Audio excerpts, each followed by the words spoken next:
মুহূৰ্তৰ আটাইতকৈ ডাঙৰ খবৰ ৰাজ্যৰ মুখ্যমন্ত্ৰী হিমন্ত বিশ্ব শৰ্মাৰ বিৰুদ্ধে আক্ৰমণাত্মক ৰূপত দেখা পোৱা গৈছে ৰাইজৰ দলৰ সভাপতি তথা বিধায়ক অখিল গগৈৰ ফালৰ পৰা কোৱা হৈছে যে লোকসভা নিৰ্বাচনৰ প্ৰচাৰ চলাই মুখ্যমন্ত্ৰী হিমন্ত বিশ্ব শৰ্মাই ৰাজ্যৰ বাহিৰত যিবোৰ কথা কৈ আছে সেয়া হৈছে সাম্প্ৰদায়িক কথা বতৰা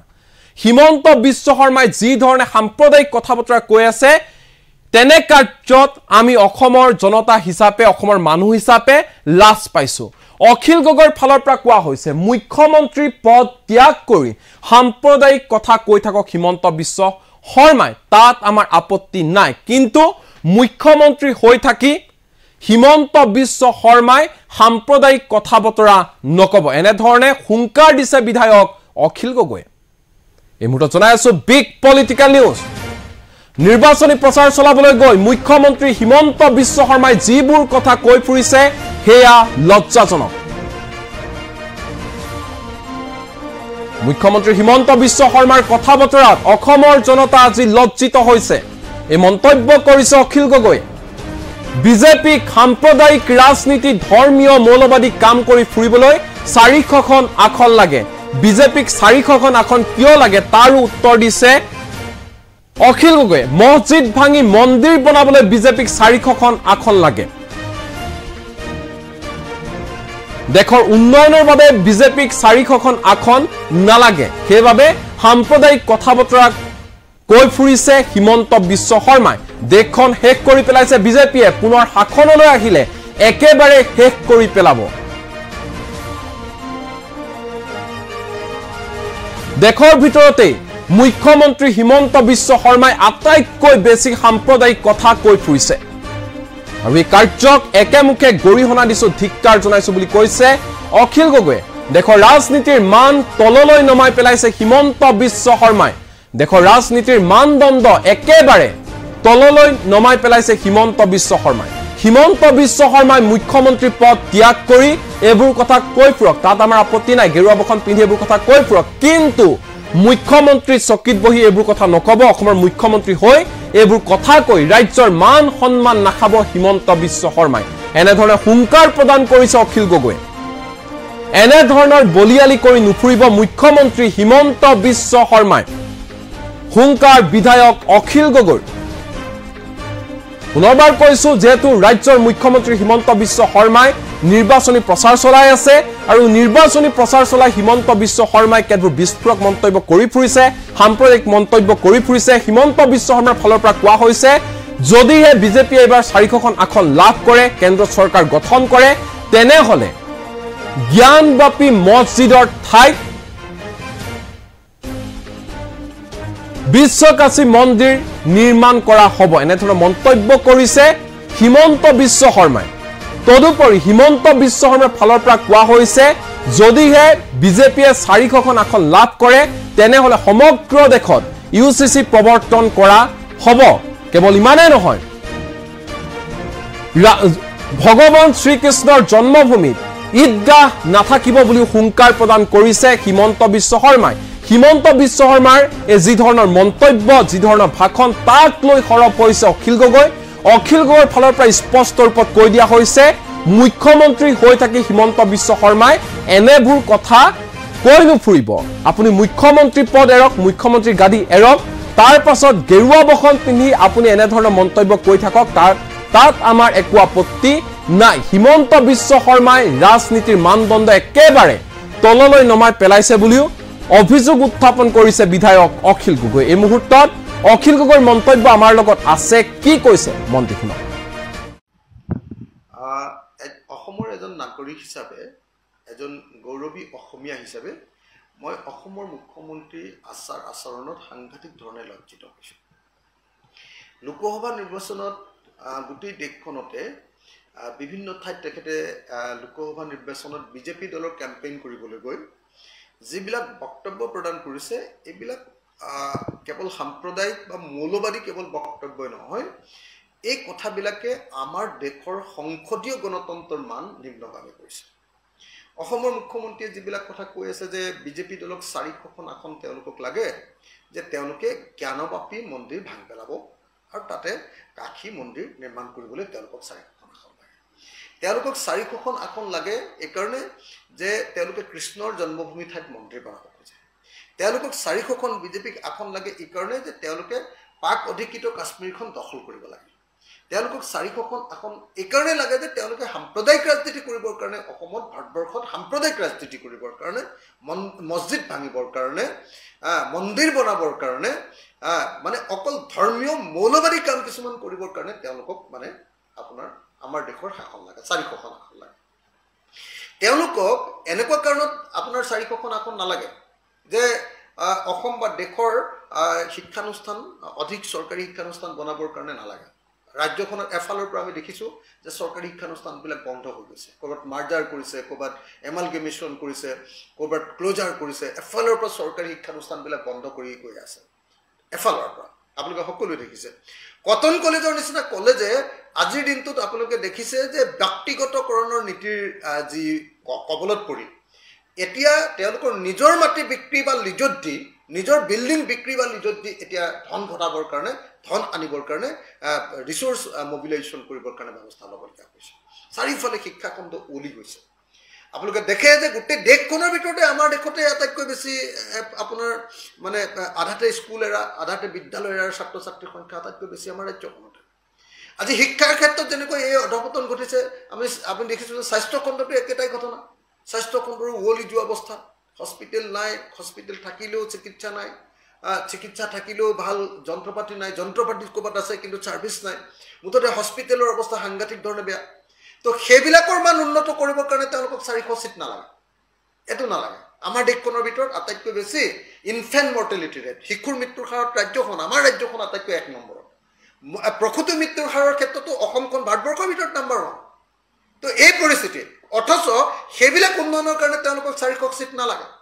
তেওঁলোকক দেশৰ নিবনুৱা সমস্যা সমাধান কৰিবৰ কাৰণে 400 চিট নালাগে তেওঁলোকক কৰ্মসংস্থাপন দিবৰ কাৰণে 400 চিট নালাগে তেওঁলোকক দেশৰ উন্নয়নৰ কাৰণে 400 চিট নালাগে তেওঁলোকক লাগে মছজিদ বনাবৰ কাৰণে 400 চিট তেওঁলোকক লাগে আপোনাৰ কি কয় মছজিদ ভাঙি মন্দিৰ বনাবৰ কাৰণে 400 চিট তেওঁলোকক লাগে যে আপোনাৰ পাক অধিকৃত কাশ্মীৰ এখন দখল কৰিবৰ কাৰণে বেদখল কৰিবৰ কাৰণে তেওঁলোকক লাগে এটো দুৰ্ভাগ্যজনক ঘটনা যে আমাৰ মুখ্যমন্ত্ৰীজনে দেশৰ আটাইতকৈ বেছি সাম্প্ৰদায়িক আৰু মৌলবাদী কথা এই সময়ত কৈ আছে যি সময়ত নৰেন্দ্ৰ মোদী অমিত শাহ আপোনাৰ যোগী আদিত্যনাথে ক'বলৈ লাজ পাইছে কাৰণ গোটেই দেশতে এবাৰ নিৰ্বাচনৰ মূল বস্তুটোৱে হ'ল যে বিজেপিয়ে আমাৰ দেশখন সম্পূৰ্ণৰূপে মানে মৌলবাদী দেশত পৰিণত কৰিছে আমাৰ দেশখন অগণতান্ত্ৰিক ব্যৱস্থালৈ লৈ গৈছে আমাৰ দেশখন ফেসিষ্ট ৰাজ্যলৈ পৰিণত কৰিছে আমাৰ দেশখন সম্পূৰ্ণৰূপে ধ্বংস কৰি পেলাইছে দেশৰ জনগণৰ বাক স্বাধীনতা হৰণ কৰি পেলাইছে ইহঁতি কেৱল ধৰ্ম সাম্প্ৰদায়িক সংঘাত আৰু সংঘৰ্ষৰ কথা কয় এই বস্তুটোৰ পৰা মানুহ যেতিয়া উদ্ধাৰ পাব খুজিছে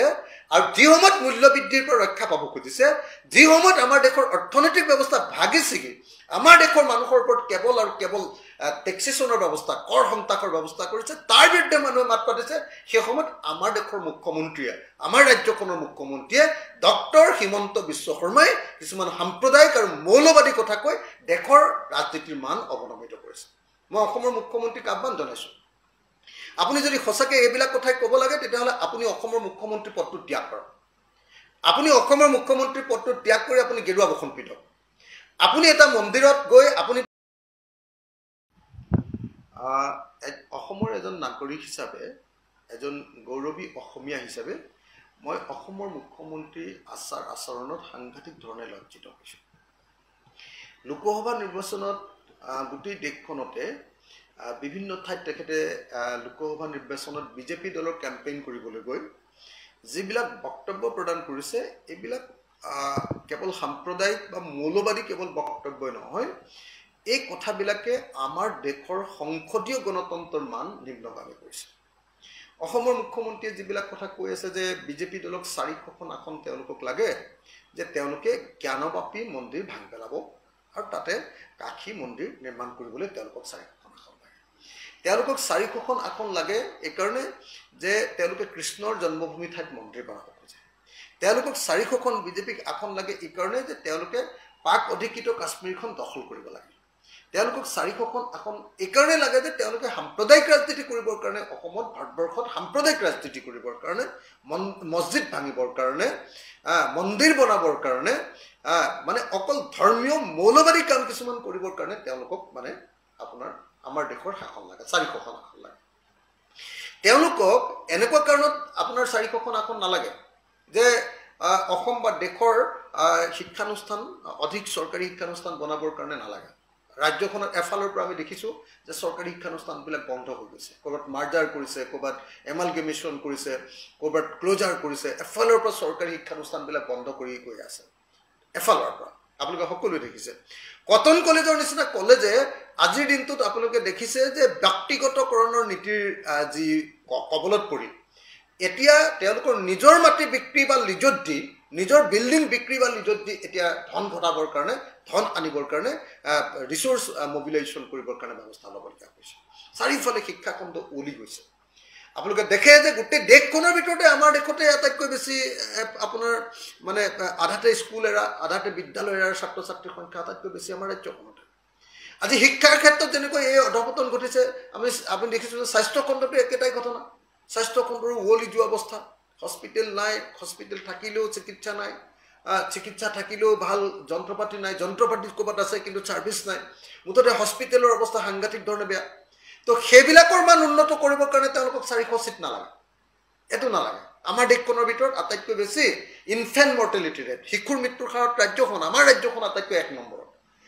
প্ৰসূতি মৃত্যুৰ হাৰৰ ক্ষেত্ৰতো অসমখন ভাৰতবৰ্ষৰ ভিতৰত নম্বৰ 1 তো এই পৰিস্থিতি অথচ সেইবিলাক উন্নয়নৰ কাৰণে তেওঁলোকক 400 সিট নালাগে তেওঁলোকক দেশৰ নিবনুৱা সমস্যা সমাধান কৰিবৰ কাৰণে 400 সিট নালাগে তেওঁলোকক কৰ্মসংস্থাপন দিবৰ কাৰণে 400 সিট নালাগে তেওঁলোকক দেশৰ উন্নয়নৰ কাৰণে 400 সিট নালাগে তেওঁলোকক লাগে মছজিদ বনাবৰ কাৰণে 400 সিট তেওঁলোকক লাগে আপোনাৰ কি কয় মছজিদ ভাঙি মন্দিৰ বনাবৰ কাৰণে 400 সিট তেওঁলোকক লাগে যে আপোনাৰ পাক অধিকৃত কাশ্মীৰ এখন দখল কৰিবৰ কাৰণে বেদখল কৰিবৰ কাৰণে তেওঁলোকক লাগে এটো দুৰ্ভাগ্যজনক ঘটনা যে আমাৰ মুখ্যমন্ত্ৰীজনে দেশৰ আটাইতকৈ বেছি সাম্প্ৰদায়িক আৰু মৌলবাদী কথা এই সময়ত কৈ আছে যি সময়ত নৰেন্দ্ৰ মোদী অমিত শাহ আপোনাৰ যোগী আদিত্যনাথে ক'বলৈ লাজ পাইছে কাৰণ গোটেই দেশতে এবাৰ নিৰ্বাচনৰ মূল বস্তুটোৱে হ'ল যে বিজেপিয়ে আমাৰ দেশখন সম্পূৰ্ণৰূপে মানে মৌলবাদী দেশত পৰিণত কৰিছে আমাৰ দেশখন অগণতান্ত্ৰিক ব্যৱস্থালৈ লৈ গৈছে আমাৰ দেশখন ফেসিষ্ট ৰাজ্যলৈ পৰিণত কৰিছে আমাৰ দেশখন সম্পূৰ্ণৰূপে ধ্বংস কৰি পেলাইছে দেশৰ জনগণৰ বাক স্বাধীনতা হৰণ কৰি পেলাইছে ইহঁতি কেৱল ধৰ্ম সাম্প্ৰদায়িক সংঘাত আৰু সংঘৰ্ষৰ কথা কয় এই বস্তুটোৰ পৰা মানুহ যেতিয়া উদ্ধাৰ পাব খুজিছে আৰু যি সময়ত মূল্য বৃদ্ধিৰ পৰা ৰক্ষা পাব খুজিছে যি সময়ত আমাৰ দেশৰ অৰ্থনৈতিক ব্যৱস্থা ভাগি ছিগি আমাৰ দেশৰ মানুহৰ ওপৰত কেৱল আৰু কেৱল টেক্সেশনৰ ব্যৱস্থা কৰ সংতাকৰ ব্যৱস্থা কৰিছে তাৰ বিৰুদ্ধে মানুহে মাত পাতিছে সেই সময়ত আমাৰ দেশৰ মুখ্যমন্ত্ৰীয়ে আমাৰ ৰাজ্যখনৰ মুখ্যমন্ত্ৰীয়ে ডক্টৰ হিমন্ত বিশ্ব শৰ্মাই কিছুমান সাম্প্ৰদায়িক আৰু মৌলবাদী কথা কৈ দেশৰ ৰাজনীতিৰ মান অৱনমিত কৰিছে মই অসমৰ মুখ্যমন্ত্ৰীক আহ্বান জনাইছো আপুনি যদি সঁচাকৈ এইবিলাক কথাই ক'ব লাগে তেতিয়াহ'লে আপুনি অসমৰ মুখ্যমন্ত্ৰী পদটো ত্যাগ কৰক আপুনি অসমৰ মুখ্যমন্ত্ৰী পদটো ত্যাগ কৰি আপুনি গেৰুৱা বসন পিন্ধক আপুনি এটা মন্দিৰত গৈ আপুনি পূজা সেৱা কৰক আপুনি তেনেকুৱা ধৰণৰ কাম কৰক কিন্তু অসমৰ মুখ্যমন্ত্ৰী এটা সাংবাদিক পদত থাকি আপুনি এনেকুৱা ধৰণৰ বক্তব্য দিয়াটো সম্পূৰ্ণৰূপে বন্ধ কৰক এটো মোৰ অসমৰ মুখ্যমন্ত্ৰীৰ প্ৰতি আহ্বান আপুনি ৰাজ্যখনৰ মান সন্মান নাখাব আপুনি ৰাজ্যখনৰ মানুহক অপমানিত নকৰিব আপুনি গোটেই দেশৰ ওচৰত অসম ৰাজ্যখনৰ মান অৱনমিত নকৰিব আপোনাক এইটো কৰাৰ অধিকাৰ আপোনাৰ নাই অসমৰ মুখ্যমন্ত্ৰী ডাঙৰীয়া আপুনি এনেকুৱা ধৰণৰ একেবাৰে নিম্নমানৰ অৰুচিকৰ সাম্প্ৰদায়িক মৌলবাদী বক্তব্য প্ৰদান কৰাৰ পৰা বিৰত থাকক এটো আপোনাৰ প্ৰতি অসমৰ মানুহৰ আহ্বান আপুনি নিশ্চিতভাৱে এই আহ্বান ৰক্ষা কৰিব বুলি আমি আশা কৰিছো এনেকুৱা ধৰণৰ সাম্প্ৰদায়িক এনেকুৱা ধৰণৰ বলিয়ালি এনেকুৱা ধৰণৰ মৌলবাদী বক্তব্য প্ৰদান কৰাৰ পৰা আপোনাক বিৰত থাকিবৰ কাৰণে মই আহ্বান অসমৰ এজন নাগৰিক হিচাপে এজন গৌৰৱী অসমীয়া হিচাপে মই অসমৰ মুখ্যমন্ত্ৰী আচাৰ আচৰণত সাংঘাতিক ধৰণে লজ্জিত হৈছোঁ লোকসভা নিৰ্বাচনত গোটেই দেশখনতে বিভিন্ন ঠাইত তেখেতে লোকসভা নিৰ্বাচনত বিজেপি দলৰ কেম্পেইন কৰিবলৈ গৈ যিবিলাক বক্তব্য প্ৰদান কৰিছে এইবিলাক কেৱল সাম্প্ৰদায়িক বা মৌলবাদী কেৱল বক্তব্যই নহয় এই কথাবিলাকে আমাৰ দেশৰ সংসদীয় গণতন্ত্ৰৰ মান নিম্নগামী কৰিছে অসমৰ মুখ্যমন্ত্ৰীয়ে যিবিলাক কথা কৈ আছে যে বিজেপি দলক 400খন আসন তেওঁলোকক লাগে যে তেওঁলোকে জ্ঞানবাপী মন্দিৰ ভাঙি পেলাব আৰু তাতে কাশী মন্দিৰ নিৰ্মাণ কৰিবলৈ তেওঁলোকক 400খন আসন লাগে তেওঁলোকক 400খন আসন লাগে এই কাৰণে যে তেওঁলোকে কৃষ্ণৰ জন্মভূমি ঠাইত মন্দিৰ বনাব খোজে তেওঁলোকক 400খন বিজেপিক আসন লাগে এই কাৰণে যে তেওঁলোকে পাক অধিকৃত কাশ্মীৰখন দখল কৰিব লাগে তেওঁলোকক 400খন আসন এই কাৰণে লাগে যে তেওঁলোকে সাম্প্ৰদায়িক ৰাজনীতি কৰিবৰ কাৰণে অসমত ভাৰতবৰ্ষত সাম্প্ৰদায়িক ৰাজনীতি কৰিবৰ কাৰণে মছজিদ ভাঙিবৰ কাৰণে মন্দিৰ বনাবৰ কাৰণে মানে অকল ধৰ্মীয় মৌলবাদী কাম কিছুমান কৰিবৰ কাৰণে তেওঁলোকক মানে আপোনাৰ আমাৰ দেশৰ শাসন লাগে 400খন আসন লাগে তেওঁলোকক এনেকুৱা কাৰণত আপোনাৰ 400খন আসন নালাগে যে অসম বা দেশৰ শিক্ষানুষ্ঠান অধিক চৰকাৰী শিক্ষানুষ্ঠান বনাবৰ কাৰণে নালাগে ৰাজ্যখনৰ এফালৰ পৰা আমি দেখিছোঁ যে চৰকাৰী শিক্ষানুষ্ঠানবিলাক বন্ধ হৈ গৈছে ক'ৰবাত মাৰ্জাৰ কৰিছে ক'ৰবাত এমালগেমেশ্যন কৰিছে ক'ৰবাত ক্লোজাৰ কৰিছে এফালৰ পৰা চৰকাৰী শিক্ষানুষ্ঠানবিলাক বন্ধ কৰি গৈ আছে এফালৰ পৰা আপোনালোকে সকলোৱে দেখিছে কটন কলেজৰ নিচিনা কলেজে আজিৰ দিনটোত আপোনালোকে দেখিছে যে ব্যক্তিগতকৰণৰ নীতিৰ যি কবলত পৰি এতিয়া তেওঁলোকৰ নিজৰ মাটি বিক্ৰী বা লিজত দি নিজৰ বিল্ডিং বিক্ৰী বা লিজত দি এতিয়া ধন ঘটাবৰ কাৰণে ধন আনিবৰ কাৰণে ৰিসোৰ্স মোবিলাইজেশ্যন কৰিবৰ কাৰণে ব্যৱস্থা ল'বলগীয়া হৈছে চাৰিওফালে শিক্ষাখণ্ড ওলি গৈছে আপোনালোকে দেখে যে গোটেই দেশখনৰ ভিতৰতে আমাৰ দেশতে আটাইতকৈ বেছি আপোনাৰ মানে আধাতে স্কুল এৰা আধাতে বিদ্যালয় এৰাৰ ছাত্ৰ ছাত্ৰীৰ সংখ্যা আটাইতকৈ বেছি আমাৰ ৰাজ্যখনতে আজি শিক্ষাৰ ক্ষেত্ৰত যেনেকৈ এই অধপতন ঘটিছে আপুনি দেখিছোঁ যে স্বাস্থ্য খণ্ডটো একেটাই ঘটনা স্বাস্থ্য খণ্ডৰ উৱলি যোৱা অৱস্থা হস্পিটেল নাই হস্পিটেল থাকিলেও চিকিৎসা নাই চিকিৎসা থাকিলেও ভাল যন্ত্ৰপাতি নাই যন্ত্ৰপাতি ক'ৰবাত আছে কিন্তু ছাৰ্ভিচ নাই মুঠতে হস্পিটেলৰ অৱস্থা সাংঘাতিক ধৰণে বেয়া তো সেইবিলাকৰ মান উন্নত কৰিবৰ কাৰণে তেওঁলোকক 400 চিট নালাগে এইটো নালাগে আমাৰ দেশখনৰ ভিতৰত আটাইতকৈ বেছি ইনফেণ্ট মৰ্টেলিটি ৰেট শিশুৰ মৃত্যুৰ হাৰত ৰাজ্যখন আমাৰ ৰাজ্যখন আটাইতকৈ 1 নম্বৰত প্ৰসূতি মৃত্যুৰ হাৰৰ ক্ষেত্ৰতো অসমখন ভাৰতবৰ্ষৰ ভিতৰত নম্বৰ 1 তো এই পৰিস্থিতি অথচ সেইবিলাক উন্নয়নৰ কাৰণে তেওঁলোকক 400 চিট নালাগে তেওঁলোকক দেশৰ নিবনুৱা সমস্যা সমাধান কৰিবৰ কাৰণে 400 চিট নালাগে তেওঁলোকক কৰ্মসংস্থাপন দিবৰ কাৰণে 400 চিট নালাগে তেওঁলোকক দেশৰ উন্নয়নৰ কাৰণে 400 চিট নালাগে তেওঁলোকক লাগে মছজিদ বনাবৰ কাৰণে 400 চিট তেওঁলোকক লাগে আপোনাৰ কি কয় মছজিদ ভাঙি মন্দিৰ বনাবৰ কাৰণে 400 চিট তেওঁলোকক লাগে যে আপোনাৰ পাক অধিকৃত কাশ্মীৰ এখন দখল কৰিবৰ কাৰণে বেদখল কৰিবৰ কাৰণে তেওঁলোকক লাগে এইটো দুৰ্ভাগ্যজনক ঘটনা যে আমাৰ মুখ্যমন্ত্ৰীজনে দেশৰ আটাইতকৈ বেছি সাম্প্ৰদায়িক আৰু মৌলবাদী কথা এই সময়ত কৈ আছে যি সময়ত নৰেন্দ্ৰ মোদী অমিত শ্বাহ আপোনাৰ যোগী আদিত্যনাথে ক'বলৈ লাজ পাইছে কাৰণ গোটেই দেশতে এবাৰ নিৰ্বাচনৰ মূল বস্তুটোৱে হ'ল যে বিজেপিয়ে আমাৰ দেশখন সম্পূৰ্ণৰূপে মানে মৌলবাদী দেশত পৰিণত কৰিছে আমাৰ দেশখন অগণতান্ত্ৰিক ব্যৱস্থালৈ লৈ গৈছে আমাৰ দেশখন ফেসিষ্ট ৰাজ্যলৈ পৰিণত কৰিছে আমাৰ দেশখন সম্পূৰ্ণৰূপে ধ্বংস কৰি পেলাইছে দেশৰ জনগণৰ বাক স্বাধীনতা হৰণ কৰি পেলাইছে ইহঁতি কেৱল ধৰ্ম সাম্প্ৰদায়িক সংঘাত আৰু সংঘৰ্ষৰ কথা কয় এই বস্তুটোৰ পৰা মানুহ যেতিয়া উদ্ধাৰ পাব খুজিছে আৰু যি সময়ত মূল্য বৃদ্ধিৰ পৰা ৰক্ষা পাব খুজিছে যি সময়ত আমাৰ দেশৰ অৰ্থনৈতিক ব্যৱস্থা ভাগি ছিগি আমাৰ দেশৰ মানুহৰ ওপৰত কেৱল আৰু কেৱল টেক্সেশ্যনৰ ব্যৱস্থা কৰ সংতাকৰ ব্যৱস্থা কৰিছে তাৰ বিৰুদ্ধে মানুহে মাত পাতিছে সেই সময়ত আমাৰ দেশৰ মুখ্যমন্ত্ৰীয়ে আমাৰ ৰাজ্যখনৰ মুখ্যমন্ত্ৰীয়ে ডক্টৰ হিমন্ত বিশ্ব শৰ্মাই কিছুমান সাম্প্ৰদায়িক আৰু মৌলবাদী কথা কৈ দেশৰ ৰাজনীতিৰ মান অৱনমিত কৰিছে মই অসমৰ মুখ্যমন্ত্ৰীক আহ্বান জনাইছোঁ আপুনি যদি সঁচাকৈ এইবিলাক কথাই ক'ব লাগে তেতিয়াহ'লে আপুনি অসমৰ মুখ্যমন্ত্ৰী পদটো ত্যাগ কৰক আপুনি অসমৰ মুখ্যমন্ত্ৰী পদটো ত্যাগ কৰি আপুনি গেৰুৱা বসন পিন্ধক আপুনি এটা মন্দিৰত গৈ আপুনি পূজা সেৱা কৰক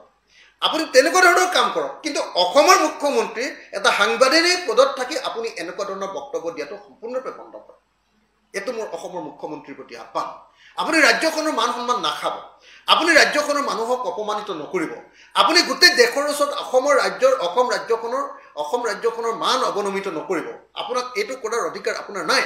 অসমৰ মুখ্যমন্ত্ৰী ডাঙৰীয়া আপুনি এনেকুৱা ধৰণৰ একেবাৰে নিম্নমানৰ অৰুচিকৰ সাম্প্ৰদায়িক মৌলবাদী বক্তব্য প্ৰদান কৰাৰ পৰা বিৰত থাকক এইটো আপোনাৰ প্ৰতি অসমৰ মানুহৰ আহ্বান আপুনি নিশ্চিতভাৱে এই আহ্বান ৰক্ষা কৰিব বুলি আমি আশা কৰিছোঁ এনেকুৱা ধৰণৰ সাম্প্ৰদায়িক এনেকুৱা ধৰণৰ বলিয়ালি এনেকুৱা ধৰণৰ মৌলবাদী বক্তব্য প্ৰদান কৰাৰ পৰা আপোনাক বিৰত থাকিবৰ কাৰণে মই আহ্বান জনাইছোঁ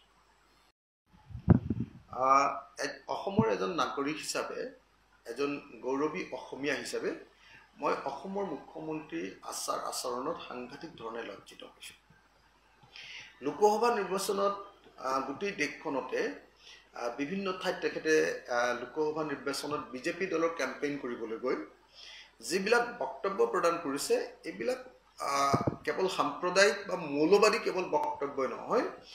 এই কথাবিলাকে আমাৰ দেশৰ সংসদীয় গণতন্ত্ৰৰ মান নিম্নগামী কৰিছে। অসমৰ মুখ্যমন্ত্ৰীয়ে যিবিলাক কথা কৈ আছে যে বিজেপি দলক 400খন আসন তেওঁলোকক লাগে, যে তেওঁলোকে জ্ঞানবাপী মন্দিৰ ভাঙি পেলাব আৰু তাতে কাশী মন্দিৰ নিৰ্মাণ কৰিবলৈ তেওঁলোকক 400খন আসন লাগে। তেওঁলোকক 400খন আসন লাগে এইকাৰণে যে তেওঁলোকে কৃষ্ণৰ জন্মভূমি ঠাইত মন্দিৰ বনাব খোজে। তেওঁলোকক 400খন বিজেপিক আসন লাগে এইকাৰণে যে তেওঁলোকে পাক অধিকৃত কাশ্মীৰখন দখল কৰিব লাগে। তেওঁলোকক 400খন আসন এইকাৰণে লাগে যে তেওঁলোকে সাম্প্ৰদায়িক ৰাজনীতি কৰিবৰ কাৰণে অসমত ভাৰতবৰ্ষত সাম্প্ৰদায়িক ৰাজনীতি কৰিবৰ কাৰণে, মছজিদ ভাঙিবৰ কাৰণে, মন্দিৰ বনাবৰ কাৰণে, মানে অকল ধৰ্মীয় মৌলবাদী কাম কিছুমান কৰিবৰ কাৰণে তেওঁলোকক মানে আপোনাৰ আমাৰ দেশৰ শাসন লাগে, 400খন আসন লাগে। তেওঁলোকক এনেকুৱা কাৰণত আপোনাৰ 400খন আসন নালাগে যে অসম বা দেশৰ শিক্ষানুষ্ঠান অধিক চৰকাৰী শিক্ষানুষ্ঠান বনাবৰ কাৰণে নালাগে। ৰাজ্যখনত এফালৰ পৰা আমি দেখিছোঁ যে চৰকাৰী শিক্ষানুষ্ঠানবিলাক বন্ধ হৈ গৈছে, ক'ৰবাত মাৰ্জাৰ কৰিছে, ক'ৰবাত এমালগেমেশ্যন কৰিছে, ক'ৰবাত ক্ল'জাৰ কৰিছে। এফালৰ পৰা চৰকাৰী শিক্ষানুষ্ঠানবিলাক বন্ধ কৰি গৈ আছে, এফালৰ পৰা আপোনালোকে সকলোৱে দেখিছে। কটন কলেজৰ নিচিনা কলেজে আজিৰ দিনটোত আপোনালোকে দেখিছে যে ব্যক্তিগতকৰণৰ নীতিৰ যি কবলত পৰি এতিয়া তেওঁলোকৰ নিজৰ মাটি বিক্ৰী বা লিজত দি, নিজৰ বিল্ডিং বিক্ৰী বা লিজত দি এতিয়া ধন ঘটাবৰ কাৰণে, ধন আনিবৰ কাৰণে, ৰিচোৰ্চ মবিলাইজেশ্যন কৰিবৰ কাৰণে ব্যৱস্থা ল'বলগীয়া হৈছে। চাৰিওফালে শিক্ষাখণ্ড ওলি গৈছে। আপোনালোকে দেখে যে গোটেই দেশখনৰ ভিতৰতে আমাৰ দেশতে আটাইতকৈ বেছি আপোনাৰ মানে আধাতে স্কুল এৰা, আধাতে বিদ্যালয় এৰাৰ ছাত্ৰ ছাত্ৰীৰ সংখ্যা আটাইতকৈ বেছি আমাৰ ৰাজ্যখনতে। আজি শিক্ষাৰ ক্ষেত্ৰত যেনেকৈ এই অধপতন ঘটিছে, আপুনি দেখিছোঁ যে স্বাস্থ্যখণ্ডটো একেটাই ঘটনা। স্বাস্থ্যখণ্ডৰো উৱলি যোৱা অৱস্থা, হস্পিটেল নাই, হস্পিটেল থাকিলেও চিকিৎসা নাই, চিকিৎসা থাকিলেও ভাল যন্ত্ৰপাতি নাই, যন্ত্ৰপাতি ক'ৰবাত আছে কিন্তু ছাৰ্ভিচ নাই। মুঠতে হস্পিটেলৰ অৱস্থা সাংঘাতিক ধৰণে বেয়া। তো সেইবিলাকৰ মান উন্নত কৰিবৰ কাৰণে তেওঁলোকক 400 চিট নালাগে, এইটো নালাগে। আমাৰ দেশখনৰ ভিতৰত আটাইতকৈ বেছি ইনফেণ্ট মৰ্টেলিটি ৰেট, শিশুৰ মৃত্যুৰ হাৰত ৰাজ্যখন, আমাৰ ৰাজ্যখন আটাইতকৈ 1 নম্বৰত। প্ৰসূতি মৃত্যুৰ হাৰৰ ক্ষেত্ৰতো অসমখন ভাৰতবৰ্ষৰ ভিতৰত নম্বৰ 1। তো এই পৰিস্থিতিত অথচ সেইবিলাক উন্নয়নৰ কাৰণে তেওঁলোকক 400 চিট নালাগে। তেওঁলোকক দেশৰ নিবনুৱা সমস্যা সমাধান কৰিবৰ কাৰণে 400 চিট নালাগে। তেওঁলোকক কৰ্মসংস্থাপন দিবৰ কাৰণে 400 চিট নালাগে। তেওঁলোকক দেশৰ উন্নয়নৰ কাৰণে 400 চিট নালাগে। তেওঁলোকক লাগে মছজিদ বনাবৰ কাৰণে 400 চিট। তেওঁলোকক লাগে আপোনাৰ কি কয় মছজিদ ভাঙি মন্দিৰ বনাবৰ কাৰণে 400 চিট। তেওঁলোকক লাগে যে আপোনাৰ পাক অধিকৃত কাশ্মীৰ এখন দখল কৰিবৰ কাৰণে, বেদখল কৰিবৰ কাৰণে তেওঁলোকক লাগে। এইটো দুৰ্ভাগ্যজনক ঘটনা যে আমাৰ মুখ্যমন্ত্ৰীজনে দেশৰ আটাইতকৈ বেছি সাম্প্ৰদায়িক আৰু মৌলবাদী কথা এই সময়ত কৈ আছে। যি সময়ত নৰেন্দ্ৰ মোদী, অমিত শ্বাহ, আপোনাৰ যোগী আদিত্যনাথহঁতে ক'বলৈ লাজ পাইছে। কাৰণ গোটেই দেশতে এবাৰ নিৰ্বাচনৰ মূল বস্তুটোৱে হ'ল যে বিজেপিয়ে আমাৰ দেশখন সম্পূৰ্ণৰূপে মানে মৌলবাদী দেশত পৰিণত কৰিছে। আমাৰ দেশখন অগণতান্ত্ৰিক ব্যৱস্থালৈ লৈ গৈছে। আমাৰ দেশখন ফেচিষ্ট ৰাজ্যলৈ পৰিণত কৰিছে। আমাৰ দেশখন সম্পূৰ্ণৰূপে ধ্বংস কৰি পেলাইছে। দেশৰ জনগণৰ বাক স্বাধীনতা হৰণ কৰি পেলাইছে। ইহঁতি কেৱল ধৰ্ম সাম্প্ৰদায়িক সংঘাত আৰু সংঘৰ্ষৰ কথা কয়। এই বস্তুটোৰ পৰা মানুহ যেতিয়া উদ্ধাৰ পাব খুজিছে আৰু যি সময়ত মূল্যবৃদ্ধিৰ পৰা ৰক্ষা পাব খুজিছে, যি সময়ত আমাৰ দেশৰ অৰ্থনৈতিক ব্যৱস্থা ভাগি ছিগি আমাৰ দেশৰ মানুহৰ ওপৰত কেৱল আৰু কেৱল টেক্সেশ্যনৰ ব্যৱস্থা, কৰ সংতাকৰ ব্যৱস্থা কৰিছে, তাৰ বিৰুদ্ধে মানুহে মাত পাতিছে, সেই সময়ত আমাৰ দেশৰ মুখ্যমন্ত্ৰীয়ে, আমাৰ ৰাজ্যখনৰ মুখ্যমন্ত্ৰীয়ে ডক্টৰ হিমন্ত বিশ্ব শৰ্মাই কিছুমান সাম্প্ৰদায়িক আৰু মৌলবাদী কথা কৈ দেশৰ ৰাজনীতিৰ মান অৱনমিত কৰিছে। মই অসমৰ মুখ্যমন্ত্ৰীক আহ্বান জনাইছোঁ, আপুনি যদি সঁচাকৈ এইবিলাক কথাই ক'ব লাগে তেতিয়াহ'লে আপুনি অসমৰ মুখ্যমন্ত্ৰী পদটো ত্যাগ কৰক। আপুনি অসমৰ মুখ্যমন্ত্ৰীৰ পদটো ত্যাগ কৰি আপুনি গেৰুৱা বসন পিন্ধক। আপুনি এটা মন্দিৰত গৈ আপুনি পূজা সেৱা কৰক। আপুনি তেনেকুৱা ধৰণৰ কাম কৰক। কিন্তু অসমৰ মুখ্যমন্ত্ৰী এটা সাংবাদিক পদত থাকি আপুনি এনেকুৱা ধৰণৰ বক্তব্য দিয়াটো সম্পূৰ্ণৰূপে বন্ধ কৰক। এইটো মোৰ অসমৰ মুখ্যমন্ত্ৰীৰ প্ৰতি আহ্বান। আপুনি ৰাজ্যখনৰ মান সন্মান নাখাব। আপুনি ৰাজ্যখনৰ মানুহক অপমানিত নকৰিব। আপুনি গোটেই দেশৰ ওচৰত অসম ৰাজ্যখনৰ মান অৱনমিত নকৰিব। আপোনাক এইটো কৰাৰ অধিকাৰ আপোনাৰ নাই। অসমৰ মুখ্যমন্ত্ৰী ডাঙৰীয়া, আপুনি এনেকুৱা ধৰণৰ একেবাৰে নিম্নমানৰ, অৰুচিকৰ, সাম্প্ৰদায়িক মৌলবাদী বক্তব্য প্ৰদান কৰাৰ পৰা বিৰত থাকক এটো আপোনাৰ প্ৰতি অসমৰ মানুহৰ আহ্বান আপুনি নিশ্চিতভাৱে এই আহ্বান ৰক্ষা কৰিব বুলি আমি আশা কৰিছো এনেকুৱা ধৰণৰ সম্প্ৰদায় এনেকুৱা ধৰণৰ বলিয়ালি এনেকুৱা ধৰণৰ মৌলবাদী বক্তব্য প্ৰদান কৰাৰ পৰা আপোনাক বিৰত থাকিবৰ কাৰণে মই আহ্বান জনাইছো অসমৰ এজন নাগৰিক হিচাপে এজন গৌৰৱী অসমীয়া হিচাপে মই অসমৰ মুখ্যমন্ত্ৰী আচাৰ আচৰণত সাংঘাতিক ধৰণে লজ্জিত হৈছোঁ লোকসভা নিৰ্বাচনত গোটেই দেশখনতে বিভিন্ন ঠাইত তেখেতে লোকসভা নিৰ্বাচনত বিজেপি দলৰ কেম্পেইন কৰিবলৈ গৈ যিবিলাক বক্তব্য প্ৰদান কৰিছে এইবিলাক কেৱল সাম্প্ৰদায়িক বা মৌলবাদী কেৱল বক্তব্যই নহয় এই কথাবিলাকে আমাৰ দেশৰ সংসদীয় গণতন্ত্ৰৰ মান নিম্নগামী কৰিছে অসমৰ মুখ্যমন্ত্ৰীয়ে যিবিলাক কথা কৈ আছে যে বিজেপি দলক 400খন আসন তেওঁলোকক লাগে যে তেওঁলোকে জ্ঞানবাপী মন্দিৰ ভাঙি পেলাব আৰু তাতে কাখী মন্দিৰ নিৰ্মাণ কৰিবলৈ তেওঁলোকক 400খন আসন লাগে তেওঁলোকক 400খন আসন লাগে এই কাৰণে যে তেওঁলোকে কৃষ্ণৰ জন্মভূমি ঠাইত মন্দিৰ বনাব খোজে তেওঁলোকক 400খন বিজেপিক আসন লাগে এই কাৰণে যে তেওঁলোকে পাক অধিকৃত কাশ্মীৰখন দখল কৰিব লাগে তেওঁলোকক 400খন আসন এই কাৰণে লাগে যে তেওঁলোকে সাম্প্ৰদায়িক ৰাজনীতি কৰিব